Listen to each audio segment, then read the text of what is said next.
Mən xəmir olmadan, şirin olmadan qala bilmirəm. Onları həyatının bir parçası etdikcə həyatın onlardan ibarət olur. Həyatında çox böyük bir yer tutur. Bax, məsəl üçün, xəmir və şirniyyat. Şirniyyatın həyatımızda yeri normada, məsəl üçün, bu qədərdir. Və onlardan artıq müəyyən bir psixoloji, fizioloji asılılıqlar yarandıqca onlar bizim həyatımızın çox böyük bir hissəsini ələ keçirdirlər.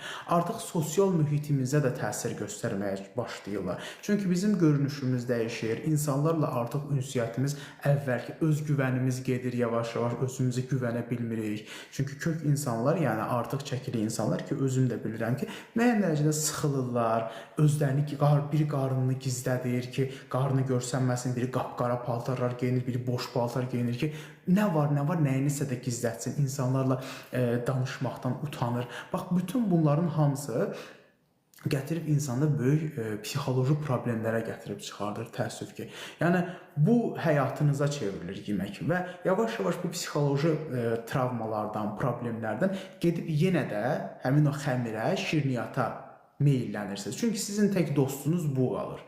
Müəyyən dərəcədə vizual qayğılar, vizual görünüşün normal şəkildə istədiyiniz, yəni ümumilikdə etalon var da, insan necə olmalıdır. Ona uyğun olmamağınız sizin də əlbəttə ki, psixoloji olaraq özünüzü sıxmağınıza gətirib çıxardır. Bu da kör döngüdür. Daha çox yeyirsiniz, daha çox görünüşünüz dəyişir, artıq görünüş gedir ikinci plana, müəyyən patoloji problemlər üzə çıxır, şəkər xəstəliyi, insulin direncində yuxulu olursunuz, özünüzü pis edirsiniz, heç nəyə halınız olmur, bu sizi daha böyük bir depressiya.